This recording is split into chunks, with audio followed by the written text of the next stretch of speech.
If you're sick of feeling tired all day, groggy when you wake up, and having afternoon crashes or highs and lows throughout the day, this video is for you. I'm going to show you some different tips and tricks and strategies that I use with my patients and myself to boost your energy and give you some lifestyle and nutrition hacks.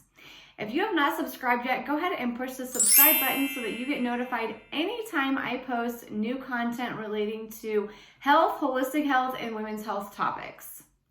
I have used these strategies with my patients and myself for the last 10 years in my practice because so many women come to me and struggle with energy. It stinks to not have high energy throughout the day and be able to feel motivated and be able to do your to-do list and be productive. So I'm going to give you these tips and tricks so that you can get your to-do list accomplished today.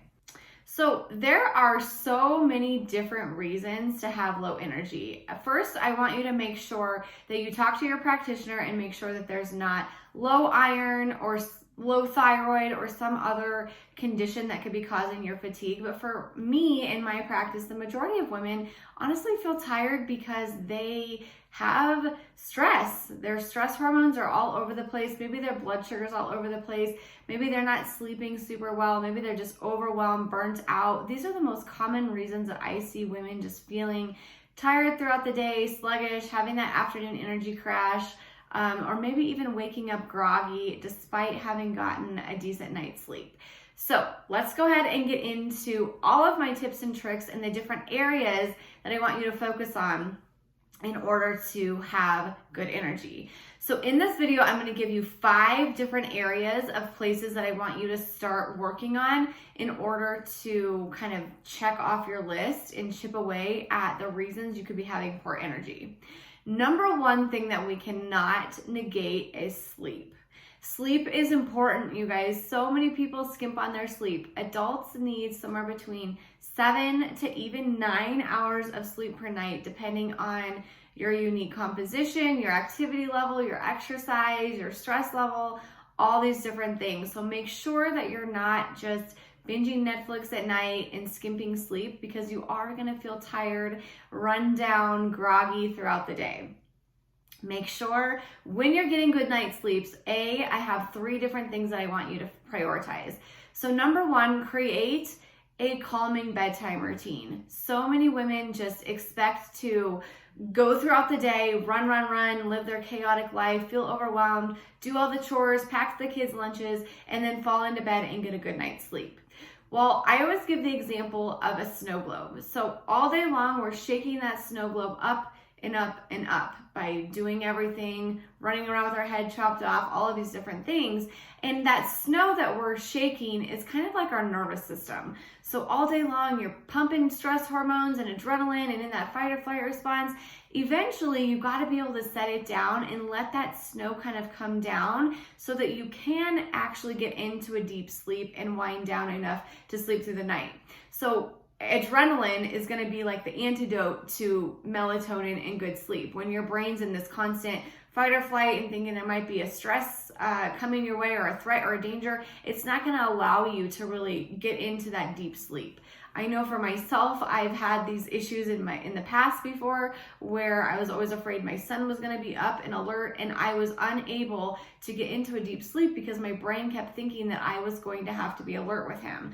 So make sure that you are doing some kind of calming routine. I recommend doing whatever you want to, as long as it's not just like scrolling your phone mindlessly or binging Netflix, because I'll get into that in the second tip for sleep, but those things are unhelpful. So do things that are actually calming for you. Either go on a walk, go watch the sunset, drink a nice cup of tea, read a book, listen to a podcast, do some stretching or yoga, or wash your face, or lay in your bed, or cuddle with the kiddos. If you have kids, I know that time can be of the essence, and I know that it's hard sometimes to get these things done. So I always recommend, kids need this too. We're taught as parents to give your kids a good bedtime routine.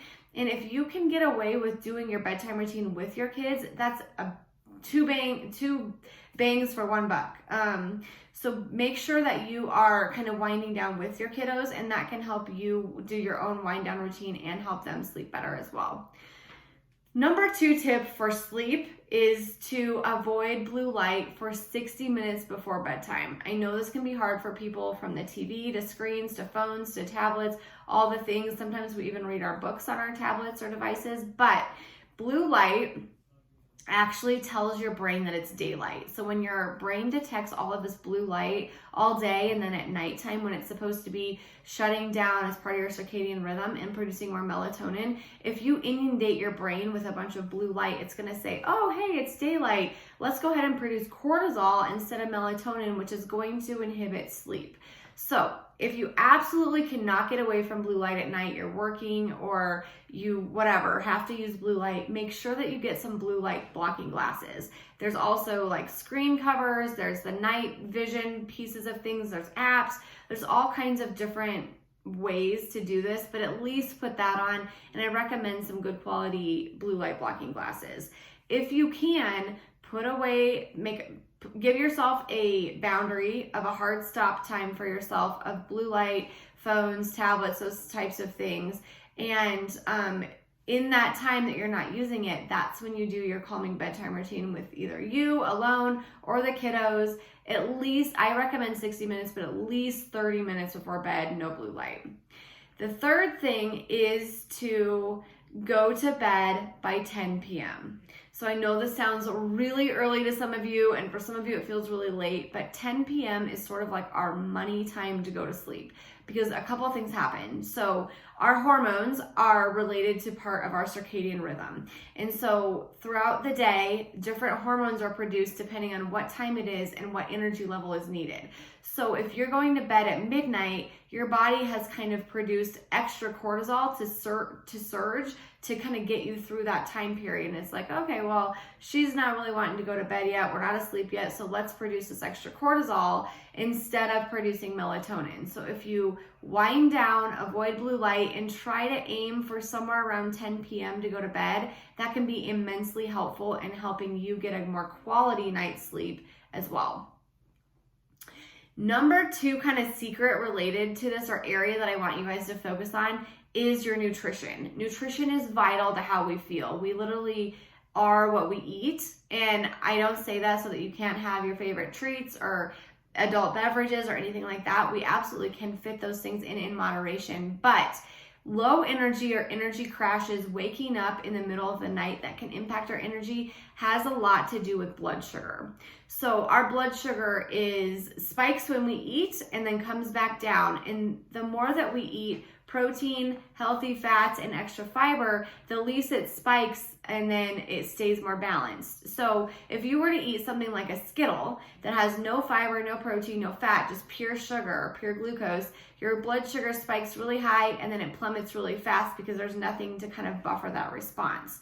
Versus if you eat something like an apple with some nut butter, that apple has fiber, the nut butter has a little bit of protein and some healthy fats, and so your blood sugar is not going to spike quite as high. It's going to stay a little lower, and it's going to dip down slower and not quite as rapidly.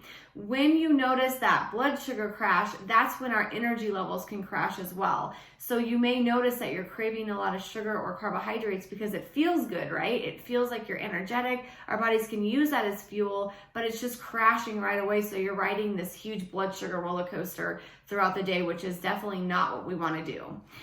Instead, we want to really focus on eating protein at each meal. Ideally, for most women, somewhere around about 30 grams is a good amount of protein per meal, which a lot of us are eating far less than that. So it can feel like a little bit of work to kind of get up to that 30 grams. But protein, fat, so ideally about 1 to 2 tablespoons. You can do that in the form of nuts and seeds, nut butters, avocado, oils like olive oil, coconut oil, avocado oil. However you want to kind of fit that into your meals is great. Make sure they're healthy, good quality oils, and you're getting in a little bit of healthy fat per meal.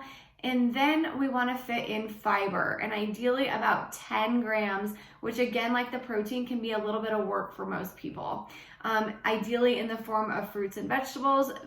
Fruits and veggies with skin have a good amount of fiber in there, But you can use other grains and things like that for fiber. There's fiber powders out there. There's all kinds of different ways to get that fiber in. But fiber is going to slow your digestive process down, which is going to help you from riding or prevent you from riding that blood sugar roller coaster. So super, super important in having stable, sustained energies throughout the day.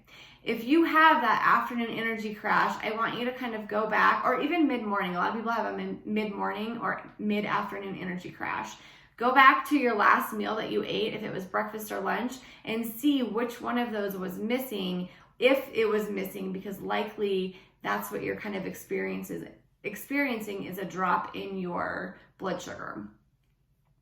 The third area that we want to focus on is your gut.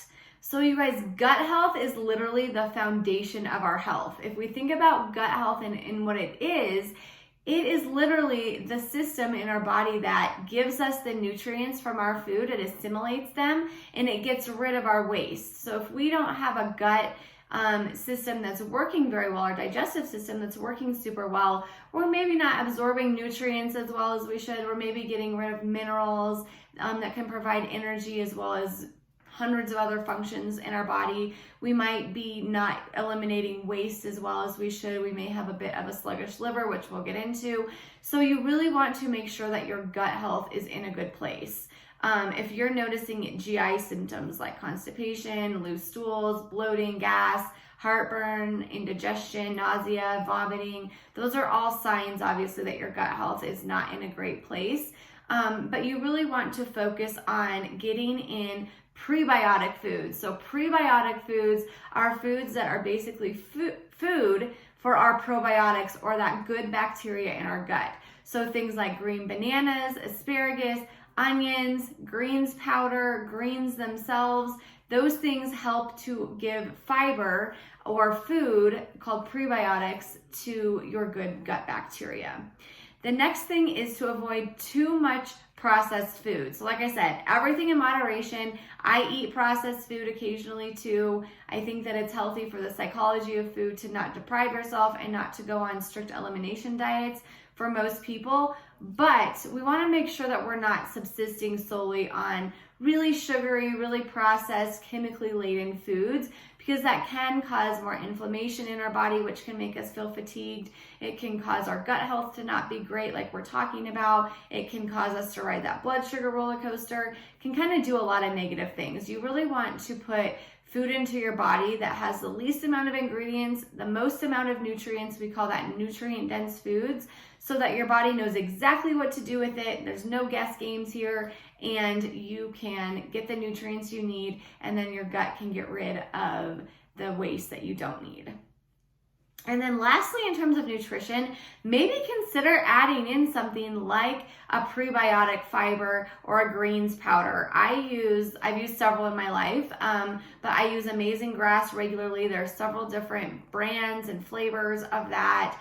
There's Organifi, there's Athletic Greens, there's all kinds of great greens powders on the market that do have a lot of these veggies and fruits in there that act as probiotic fiber as well. So check that out if you're having any of these issues, or you suspect maybe your gut health isn't in the best place. That can be super helpful. I want to know in the comments if you feel like you have any of these things going on. Do you feel like you have blood sugar issues? Do you feel like you have gut health issues? Trust me, you're not alone. Don't be embarrassed. Post in the comments. I want to hear from you. And I also want to hear if you take actually a probiotic supplement. Probiotics can be very, very helpful to so many people to add in some of that good gut bacteria that we might be missing from antibiotic use, or various other things, stress included, dietary stuff. There's all kinds of reasons that people don't have as great of gut bacteria, or microflora as we call it. So I want to know in the comments below if you use a probiotic. Tell me which one you use and if you've had good success with it. The next area that we want to focus on is our adrenal glands and our stress response. How many of you have felt burnt out in your life, stressed out, and then you just feel so tired? It makes us feel like we have brain fog, we have low energy, we just kind of feel like we need to reach for caffeine to stimulate us. That's a super, super common thing for so many women out there who are struggling with low energy. And it can be due to what's called the stress response or the adrenal glands and the cortisol response that it's giving us. So what happens is when you're under acute stress, your cortisol level actually increases. And over a little bit more time, it can kind of stay elevated a little bit, which can make us feel like we can't sleep as well, kind of that tired and wired feeling. Maybe you're noticing like low immune function, more anxiety, just not feeling quite right. That's a common symptom of high cortisol. But over time, your cortisol can actually start to dive where your body just can't handle the demands of stress. And so your cortisol level actually becomes low. And if it's low, that also can create really, really deep fatigue, a lot of brain fog, fatigue. You feel like you got a decent night's sleep. All you want to do is sleep. You're dragging yourself to the coffee pot in the morning. You just feel like you're in this haze. That can be a big sign of low cortisol. Again, we always want to check with our practitioner to make sure that this is low cortisol that we're dealing with, and these recommendations are for you. Like I said, it can be thyroid issues or iron issues, various other things that can cause fatigue as well. But if you're noticing that you're under a lot of stress, you have been lately, you feel burnt out, all of those things, here are some suggestions. So when we have a big, large stress response and we're under this kind of cortisol for a long time, it can start to deplete certain vitamins and minerals. So a few of them being vitamin C, B vitamins, and magnesium. So supplementing with those three things can be really helpful in getting the adrenal glands to be in a happier place and replenishing some of those minerals and vitamins that we lose during the stress response. I do that regularly. I love to take vitamin C. I actually just use either Noon or an emergency packet, something like that I can just throw the vitamin C into my water and be on my way. The other thing that you can do is you can eat vitamin C. So vitamin C is plentiful in a lot of our different foods.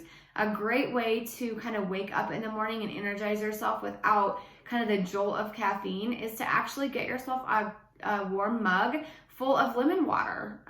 Lemon it's a citrus, so it has tons of vitamin C. It also can help kind of move your bowels a little bit. It can help soothe your liver and make your liver filter better. It can make you feel a little bit more energized. It's really, really helpful for so many people. So if you are struggling in this regard, waking up, having a warm mug of lemon juice for that vitamin C can be super helpful.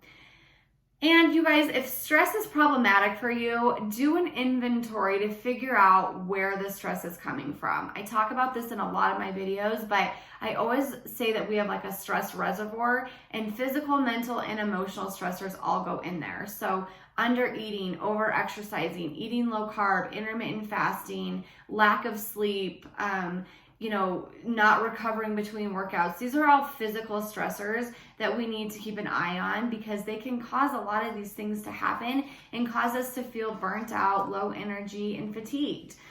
So those are kind of the physical stressors. And then, there's of course mental and emotional stressors. So maybe you're feeling like you put a lot of pressure on yourself. Maybe you're feeling like you are overwhelmed a lot, you're burnt out, you are a perfectionist, you're a people pleaser. These are all other areas of our personality and our emotional health that can also contribute to just feeling burdened, overwhelmed, and fatigued, honestly.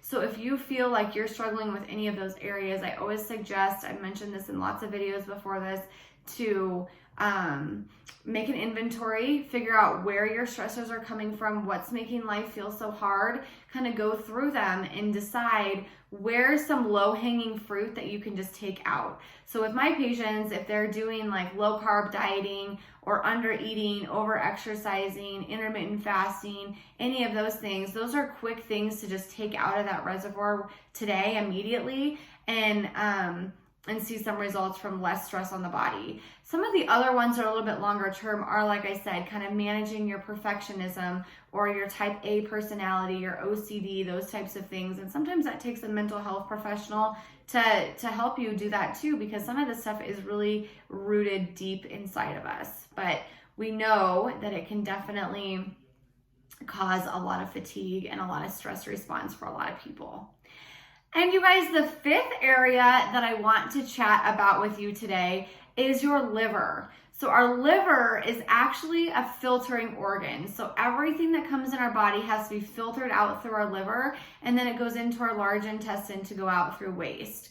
So if your liver is mineral depleted, or if your body is mineral depleted and amino acid depleted, you have a lot of stress going on, you have a lot of chemical exposure or toxin exposure, different areas of our life make our liver susceptible to be a little bit more sluggish. And if you have a sluggish liver, you too, by proxy, can feel sluggish. So like I mentioned earlier with the warm lemon water, that's super helpful at getting your liver moving and filtering better. So that's an option for you. Also, dandelion root tea or stinging nettle tea, you can find that at the grocery store. That's also a really great option for you.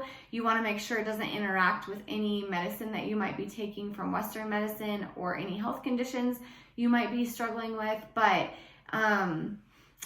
dandelion root tea and stinging nettle tea work wonders for keeping your liver happy.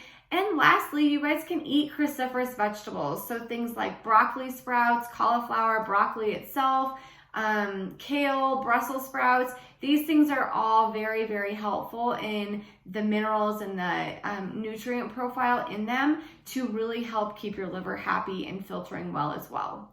So I hope that this was helpful for you guys and gave you 5 specific areas, and I want to recap those really quick for you because they're super important. The first area that we talked about is sleep. We want to make sure that we are prioritizing our sleep well.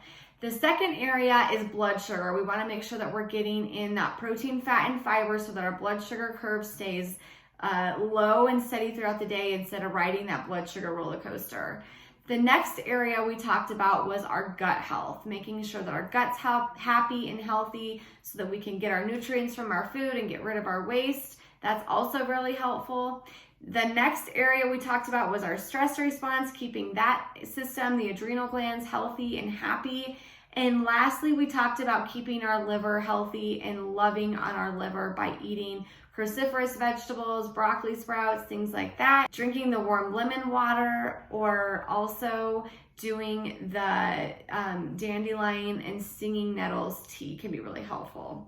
So I hope that this was helpful for you guys. I actually have all of this in a PDF written just for you. It's called the 5-Day Energy Boosting Challenge. You guys can get all of this info in PDF guide so you don't have to remember it or write it down at allydamron.com/energy.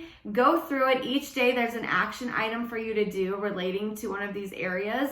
And I think that by the end of the week, or 5 days, it's less than a week, you will feel like you know what area of your life to start working on. And like I said, there's an action item each and every day.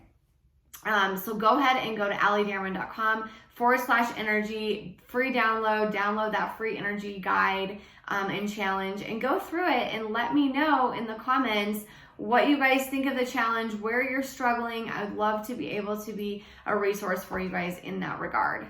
And lastly, if you have not subscribed yet, go ahead and hit the subscribe button so that you'll be notified every time I post holistic health, women's health, or health information.